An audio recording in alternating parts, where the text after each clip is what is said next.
perguntando questão lá dos fóruns, né? E aí, quem ainda não colocou lá o resumo, coloca o resumo nesta semana, por favor.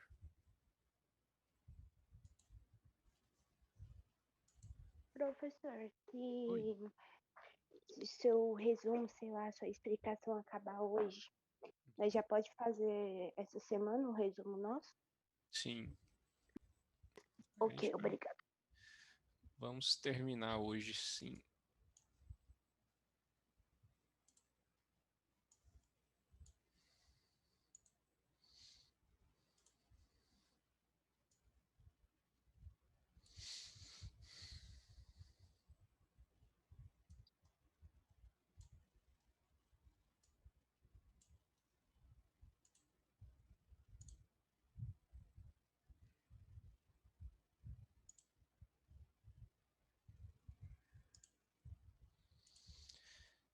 Então, beleza. Quem for chegando, eu vou admitindo aí, mas vamos dar sequência aí para a gente acabar com a Segunda Guerra Mundial hoje.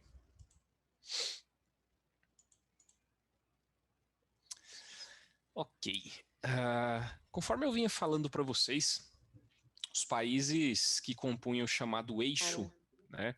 E aí vocês vão se lembrar que eram países do eixo a Alemanha, a Itália e o Japão, né? Desses três países, né, num primeiro momento a gente viu que eles estavam vencendo a guerra até com uma certa facilidade, né? Mas aí veio a entrada primeiro da União Soviética e depois dos Estados Unidos, tudo isso na sequência, e isso meio que muda completamente o rumo da guerra. Né? Então, se em teoria, né, os países do eixo já tinham tudo para vencer essa guerra, acaba que com essa entrada dos Estados Unidos e da União Soviética as coisas mudam. Né? Então a Alemanha começa a sofrer derrotas, a gente viu isso. Né? A Alemanha ela vai ser derrotada pela União Soviética, né? Mais especificamente na Batalha de Stalingrado. Depois, o Japão começa a sofrer derrotas também. E é isso aí eu falei para vocês, principalmente, né, quando os Estados Unidos começam a atacar as ilhas ali do Pacífico. E agora a gente vai entender um pouquinho do que estava rolando com a Itália. Né? O que acontece?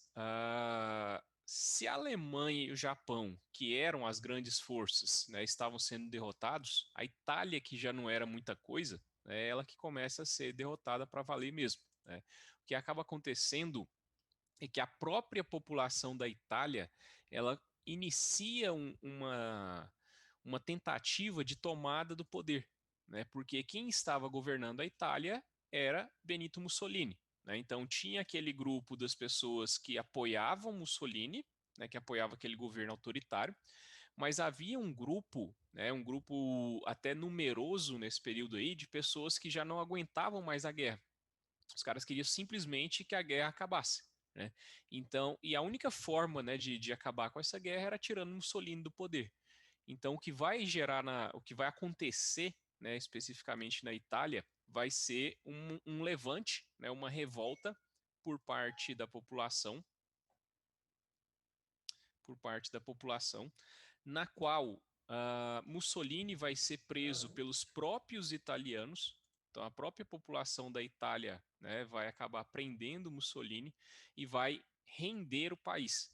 Então, essa população, né, que já não aguentava mais a guerra, né, ela vai ser responsável pela prisão de Mussolini, e aí esse novo governo pede a rendição. Né? Mussolini ainda consegue escapar ali, né? Muito com o apoio do Hitler, principalmente. Ele acaba dominando um pedaço da Itália, né? Então a Itália meio que fica dividida nesse período aí, mas de fato a Itália estava oficialmente fora da guerra, tá certo? O próximo passo aqui, né, uma vez que a Itália praticamente já foi derrotada, o próximo passo é libertar um dos aliados, que era a França. Né? A gente lembra que os aliados começaram com dois países, né, que era Inglaterra e França. Né? E a França tinha sido tomada pelos nazistas.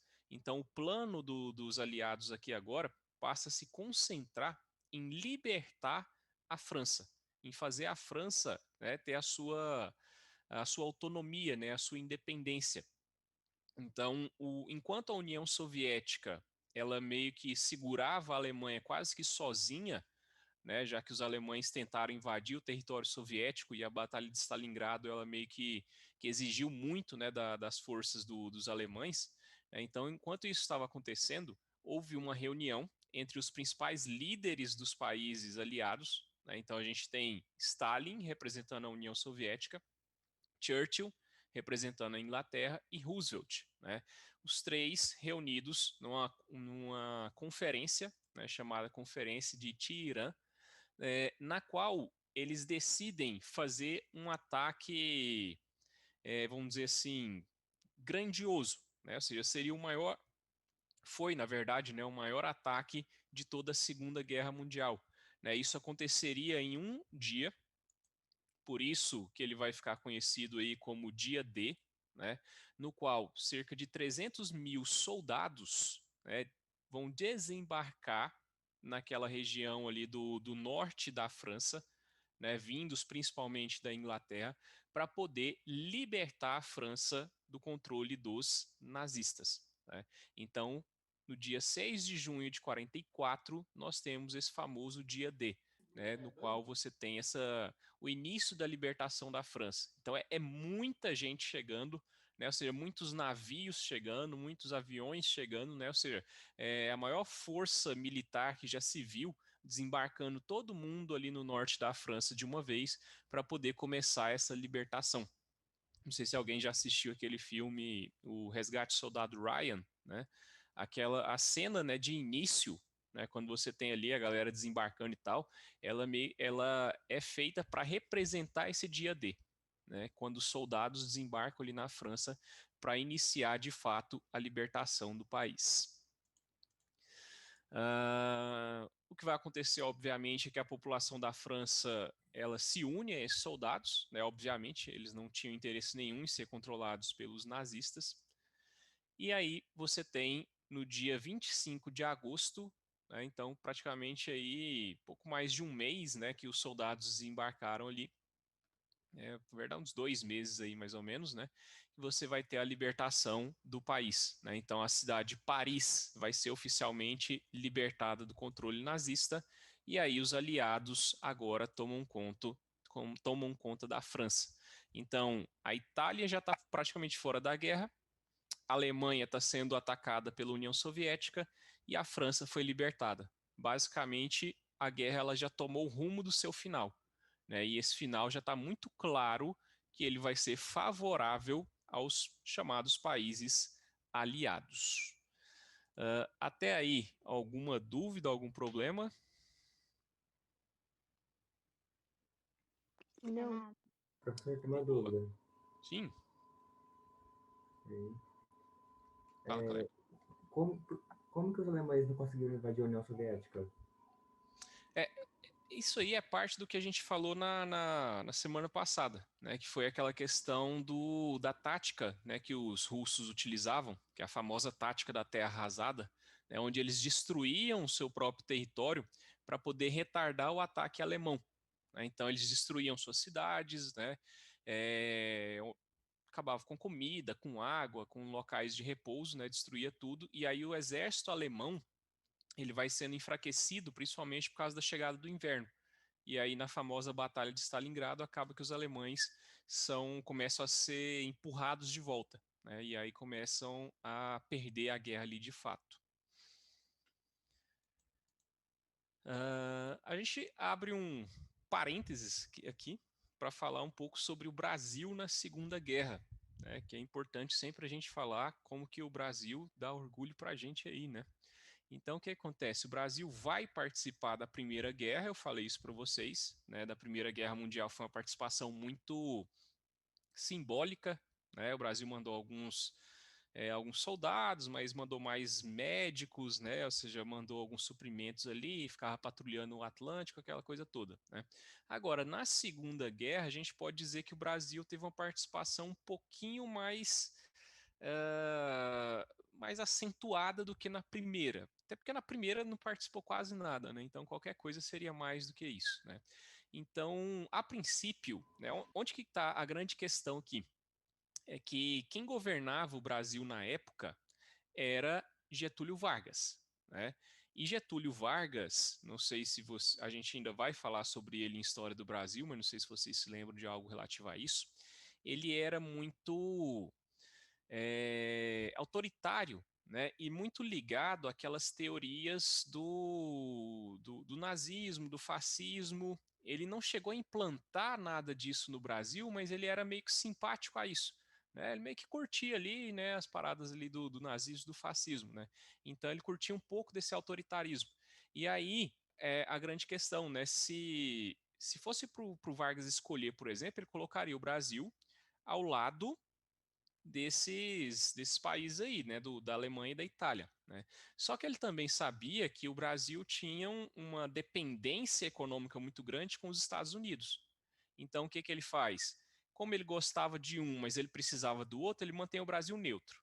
O Brasil não vai apoiar nenhum nem outro. Né? E é interessante que nessa época o Brasil já tinha começado a se industrializar, então o Brasil já estava meio que se preparando, né, para poder lucrar com essa guerra. Né? Então o que vai acabar acontecendo, né, é que conforme a guerra vai se desenrolando e os Estados Unidos entram nessa guerra, vai ocorrer uma pressão por parte dos Estados Unidos para que o Brasil entrasse na guerra, ao lado dos aliados. Né? E o Vargas, esperto pra caramba, né, o que, que ele faz? Ele negocia essa entrada. Ele fala, de boa, né, vocês querem, né, que o Brasil entre na guerra, o que, que eu ganho com isso? Né? Então, ele vai negociar, ele vai conseguir um financiamento, né, os Estados Unidos vai pagar para construir uma usina no Brasil. Né? E aí o que, que ocorre? Os Estados Unidos meio que financiando isso, essa usina no Brasil, ele compra a entrada do Brasil na guerra. Né? O Brasil vai começar a fornecer suprimento, né, para os países aí dos aliados. A Alemanha vai rechaçar, né, obviamente. Ela atacava todos os países que ajudavam os aliados, e aí o Brasil acaba declarando guerra aos alemães. Né? O Brasil entra oficialmente na guerra no ano de 1944, ou seja, um ano para acabar a guerra. Né? A guerra acaba em 45, né? O Brasil já entra no finalzinho, né? Já entra em 44. Alguém ia falar isso? Ia falar aí, Caleb, ou não? Não ia falar, não levantei sem querer. Então aqui a gente tem, ó, né, a entrada o envio, né, de soldados brasileiros para poder participar da Segunda Guerra. É lógico que não é uma participação assim muito clara e evidente, né? Você não vê, por exemplo, se você pegar, sei lá, um livro de história lá da Inglaterra, né, falando sobre a Segunda Guerra Mundial, dificilmente alguém vai citar lá, o Brasil entrou na guerra, né, tal, porque o Brasil ele meio que entrou junto com os Estados Unidos. Então, quando vinha soldados, né, da América, né, eram soldados americanos, né, ou seja, é como se todo mundo fosse dos Estados Unidos. Né? Então, o Brasil mandou os soldados, mas o crédito meio que ficou para os Estados Unidos, saca? Hein, professor? Oi, Dá pra ver que é soldado brasileiro por causa da estatura, né? também. Faz sentido, né? E aí você vê que eram meio que comandados também até por oficiais americanos, né? Aqui a gente tem o símbolo, né, que os soldados brasileiros utilizaram na guerra, que é uma cobra fumando um cachimbo, né? Exatamente porque na época, né, se falava que o Brasil não entraria na guerra de jeito nenhum, né? Que era mais fácil a cobra fumar do que o Brasil entrar na guerra. E aí, quando o Brasil entra na guerra, a galera meio que de zoação, né, adota esse símbolo aí, né? Fala, agora a cobra vai fumar, né? Porque se era mais fácil isso do que o Brasil entrar, né? Então o Brasil está oficialmente na Segunda Guerra Mundial. Vai ser uma participação um pouquinho mais honrosa do que na primeira, né? Vai ter um pouco mais de força, mas também não é lá grandes coisas, não. Vamos lá para o final, encaminhar para o final da guerra, então. A Alemanha já estava praticamente detonada, né? Só que Hitler, obviamente, nunca aceitava a derrota. Né? Hitler sempre achava que havia esperança. Né? Ele nunca imaginou que as coisas iam chegar nesse nível. Né? Ele planejou a sua vitória de cima a baixo. Né? Quando as coisas começaram a dar errado, Hitler começa um negacionismo ali, né? Ou seja, de dizer que ele não iria perder a guerra, de que era tudo uma trama, né? Os soldados praticamente ali implorando, né? Chega, Hitler, perdemos a guerra. Ele não, a gente não vai sair. E ele falava com tanta veemência que a galera achava que ele realmente tinha, tipo, um plano, né? A galera olhava assim e falava, pô, o Hitler tem alguma ideia, né? Ele tem alguma carta na manga aí, porque ele está muito confiante, né? Então ele não rendia a Alemanha de jeito nenhum. E enquanto isso, a galera estava marchando, né? Ou seja, já tinha tomado tudo, faltava só tomar a Alemanha, né? No caso, a capital Berlim, né? Então tinha a famosa marcha para Berlim, né? Que virou uma corrida mesmo, né? Quem ia chegar primeiro, quem ia matar o Hitler, né? E quem ia tomar a cidade de Berlim, porque aqui já começa um pouco da Guerra Fria, né? Estados Unidos está vindo correndo de um lado e União Soviética correndo do outro, né? Quem chegasse primeiro meio que ia levantar a bandeira, o troféu, né, de dizer assim, matei Hitler, acabei com a guerra, né? Então já era meio que uma tentativa, né, de mostrar essa questão, né, de poder, né?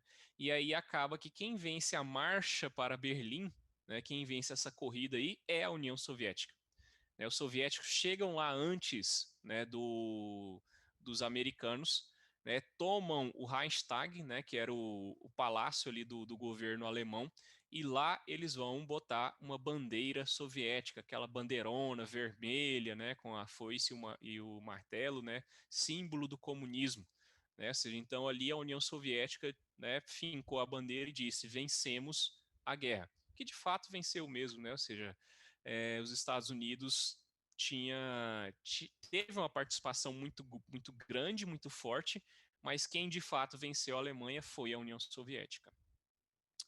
Ok, até então? E aí o que ocorre? A gente tem o suicídio de Hitler, né? Porque a Alemanha estava tomada, né? A Itália já era. Basicamente, a guerra já estava definida, né? A guerra já estava vencida. E aí Hitler, escondido lá no seu bunker, né? Ele vai decidir, ele vai optar por cometer suicídio, né? Então, a grande preocupação do Hitler aqui era o quê? Que se ele fosse preso, ele seria julgado, certamente condenado à morte, isso aí era muito óbvio, né? Ou seja, a galera ia matar ele, né? Então, como ele já sabia que ele iria morrer de qualquer forma, né? Ele prefere ele mesmo tirar a sua vida, né? Então, tipo, não vou dar o gosto dessa galera me matar e muito menos eles usarem a minha cabeça como um troféu, né? Então, ele se mata, manda tacar fogo no seu corpo, né? Ou seja, a sua esposa também, né? Então, todo mundo que estava ali mais próximo a Hitler é meio que forçado a cometer suicídio também, e os seus corpos são destruídos para não sobrar nada, para não ter um troféu para os vencedores, né? Para eles não poderem mostrar ali que eles derrotaram Hitler. Aí surgem várias teorias, né, de que na verdade ele teria fugido, né, de que Hitler não teria cometido suicídio, né, e tal.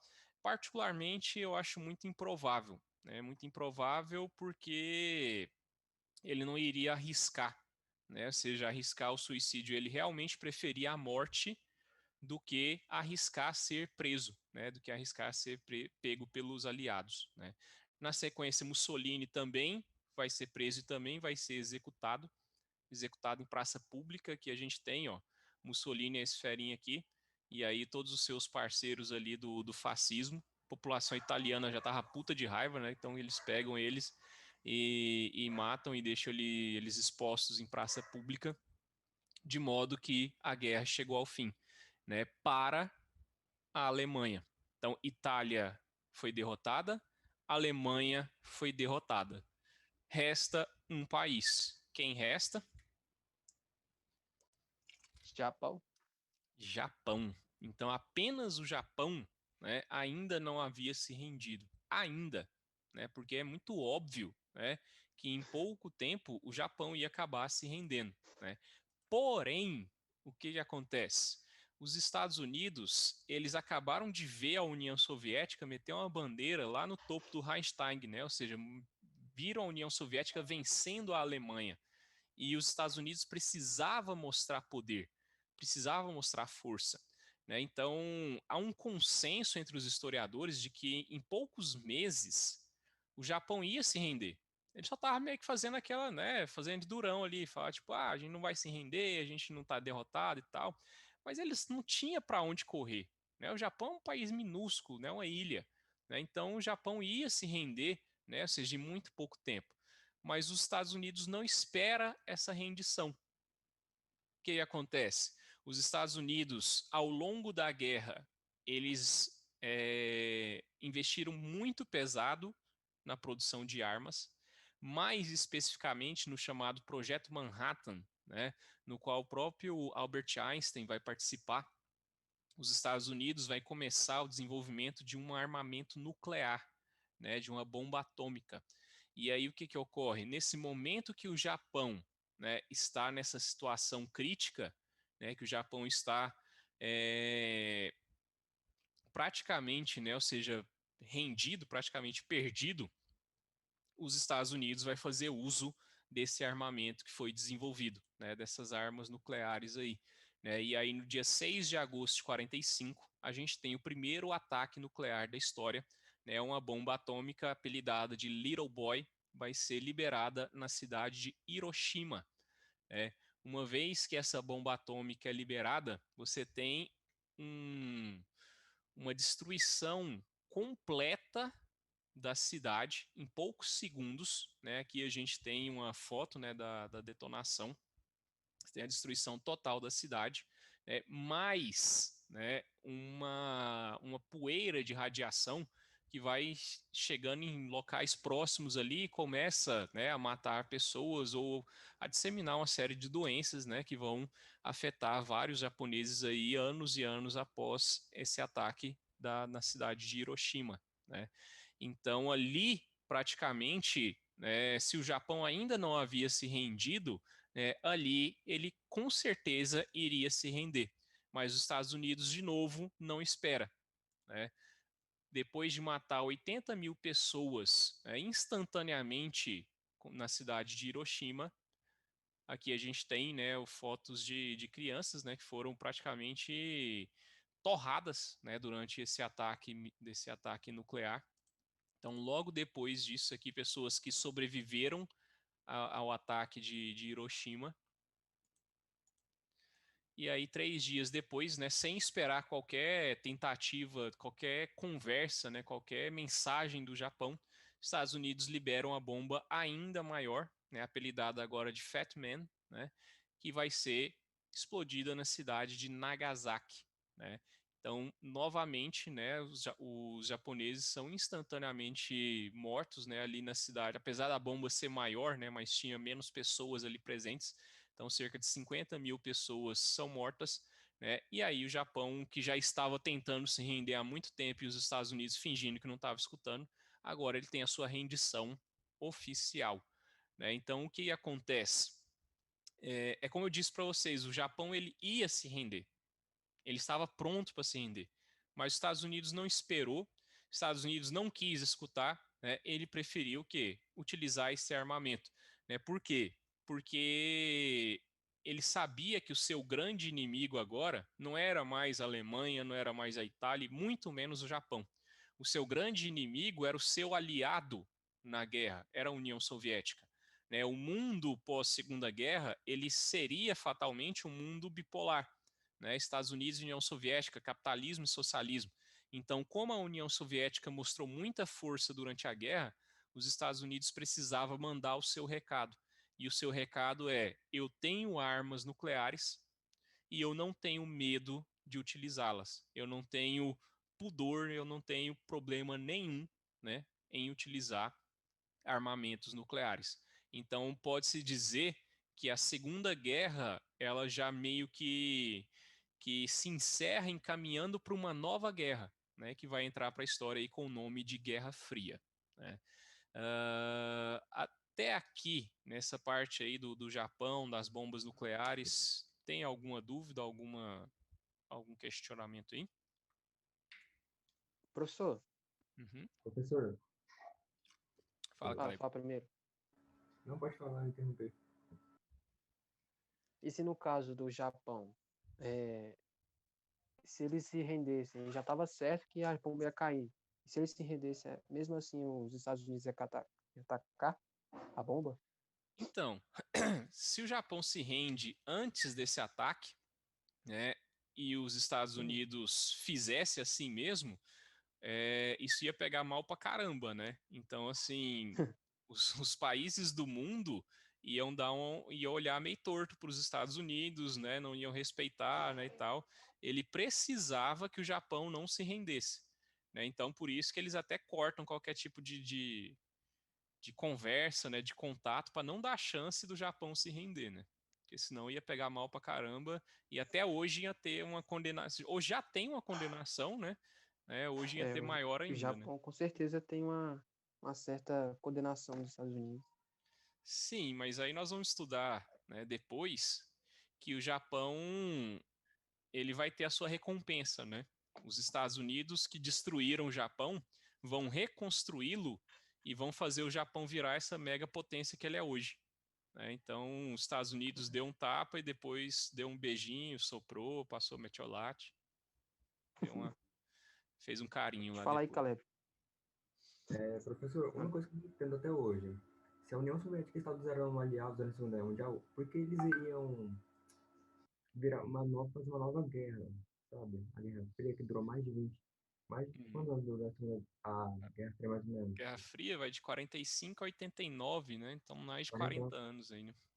A anos. grande questão, cara, é a diferença de modelo econômico, né? Um é capitalista, então um quer liberdade de mercado, né? Ou seja, quer livre concorrência, né, e tal. E o outro é socialista, né? Então ele quer a questão da igualdade, né? Todas as propriedades do Estado e tal, né? E quanto mais o capitalismo crescesse, pior seria para o socialismo, né? E vice-versa, né? Quanto mais o socialismo crescesse, pior seria para o capitalismo. Então eles tentam, né, o tempo todo ali concorrer, buscar aliados, né? A grande questão aqui é que eles precisaram virar aliados para derrotar a Alemanha. Depois que derrotou a Alemanha, né, a gente volta a ser inimigo, né? É aquela frase, né? O inimigo do meu inimigo é meu amigo, né? E aí depois que a gente destrói meu inimigo, a gente volta a ser inimigo, enfim, essa parada toda. E, professor, para pensar, o século passado foi totalmente coberto por guerras. Sim, começou lá em 14, né? E a gente tem o final em 89 final entre aspas, né? Porque até hoje a gente tem guerras, principalmente na região do Oriente Médio ali, né? Sim, mas antigamente as guerras eram no mundo todo, né?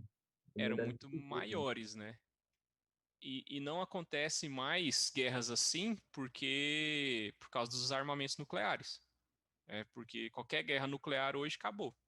Já era. Fim do mundo. Vai ter uma Porque não pesquisa faz disse sentido, né, que professor? uma Sim, pesquisa, professor, indica se tivermos uma guerra mundial hoje com bombas nucleares, não vai ter ninguém para contar a história e os que sobreviverem vão morrer da radiação. exatamente. É tipo aquele seriado, né? O The 100. É mais ou menos aquilo, só que sem as pessoas que sobreviveram. Diga, Nara.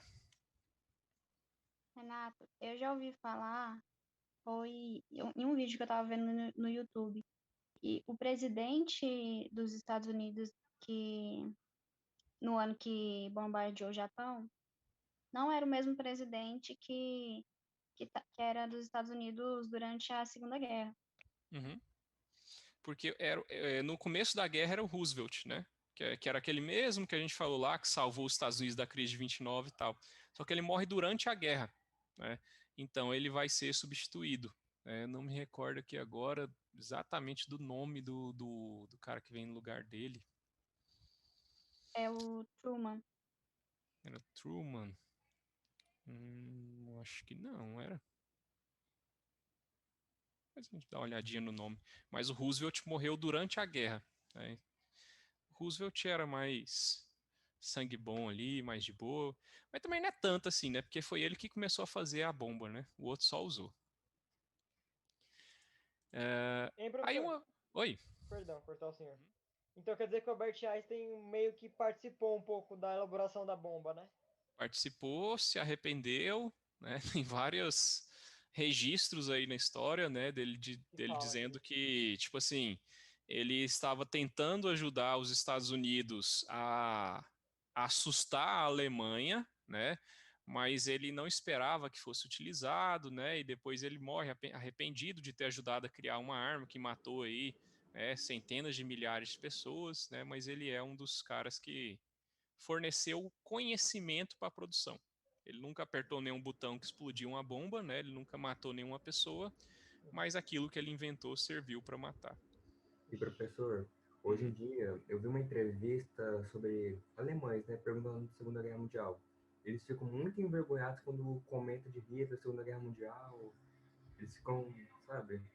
É, é a mesma coisa da gente chegar num país aí e a galera vir, sei Lá é lá, quase tirar sempre onda um com a gente preconceito. por causa da corrupção, né? Tipo, nenhum de vocês aí tá na política roubando, né? Mas você fica com vergonha, né?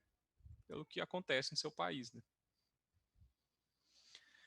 Então, assim, são feitas algumas conferências. Aqui a gente tem a conferência de Yalta, né? Aqui vocês veem essa aqui antes, né, da guerra terminar, né? Que foi aquela que a gente falou lá para poder organizar, né, o fim da guerra. Então, era o Churchill, ainda estava o Roosevelt na época, né, e o Stalin. Depois que a guerra terminou, vai ser feita uma nova conferência, que é a conferência de Potsdam. Essa sim, né, ela vai tentar colocar, não repetir o erro que aconteceu lá na Primeira Guerra. Porque lembra que terminou a Primeira Guerra, a Alemanha foi humilhada, largaram ela lá, e aí o Hitler chegou no poder, né, e fez a Segunda Guerra Mundial. Então agora eles não vão deixar a Alemanha livre, né, para poder se reerguer e causar uma terceira guerra. A Alemanha vai ser literalmente repartida, né, dividida em 4 zonas. Ó. Então, isso aqui é a Alemanha, ó, ela foi repartida. Esse pedaço de vermelho ficou com a União Soviética, esse de verde com a Inglaterra, esse azul aqui, né, com a França, e essa parte aqui meio de, sei lá, o bege aqui com os Estados Unidos, né?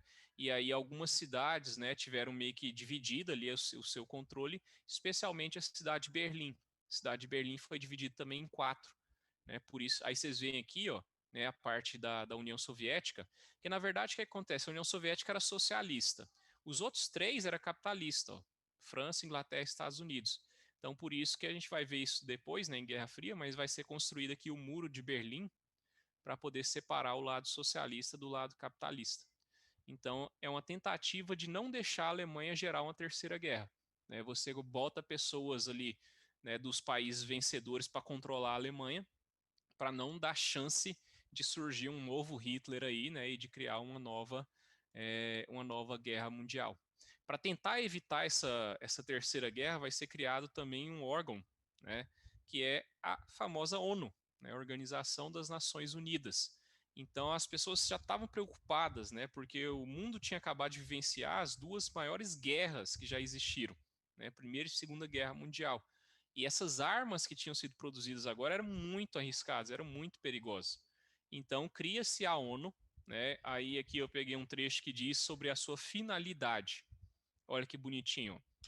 A finalidade da ONU é manutenção da paz no mundo, estabelecimento de uma cooperação internacional que respeitasse as liberdades fundamentais do homem e promoção do progresso socioeconômico dos povos. A gente sabe que isso aqui tudo é balela, que a ONU não passa de quê?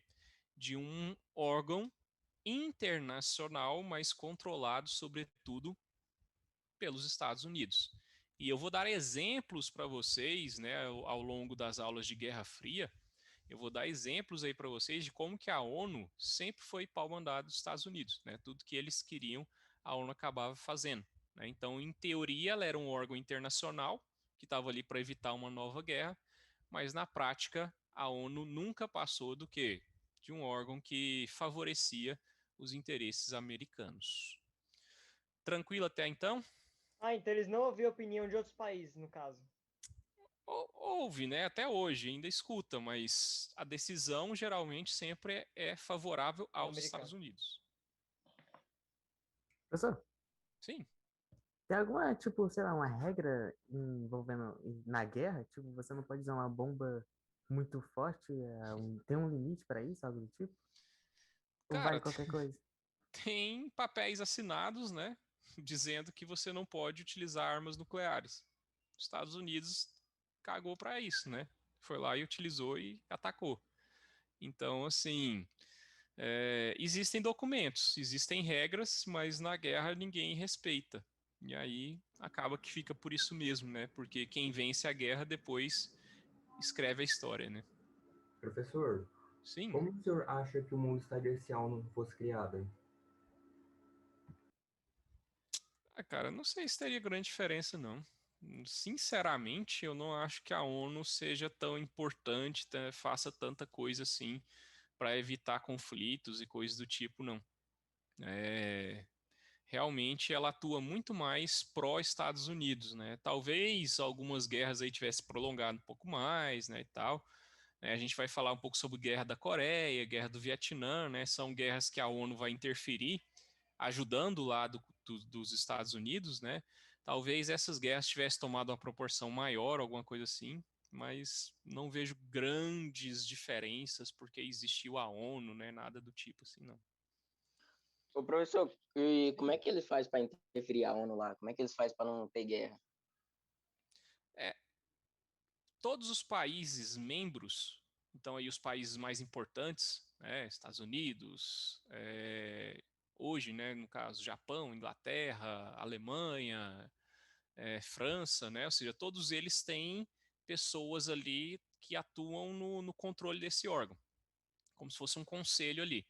Aí lá eles tomam a decisão, né, se tipo, tá rolando uma guerra lá na Síria, né, nós vamos interferir, né, aí eles votam ali, né, se eles decidem pela interferência, aí que consegue, mandam um exército para lá, né, ou seja, vão lá e interferem naquela guerra. Então são decisões que são feitas ali, são votadas, né, para poder se decidir, né.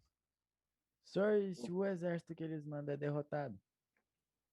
Aí eles mandam um mais forte, e manda outro, e manda outro. É Porque ali tipo o tá os exército, maiores países do mundo, né? é tipo o exército brasileiro aqui que mandou um negócio lá lá pro Haiti, eu não lembro lá de não sei o que de paz. Isso, É? perfeito. Foi exatamente isso, né? O Brasil, meio que fazendo uma média ali com a ONU, né, com os Estados Unidos, mandou alguns soldados para ajudar na pacificação do Haiti. Exatamente isso. Acho que vai cair daqui uns segundos aí. Vocês retornam, falta só um slide aí para a gente encerrar essa parte.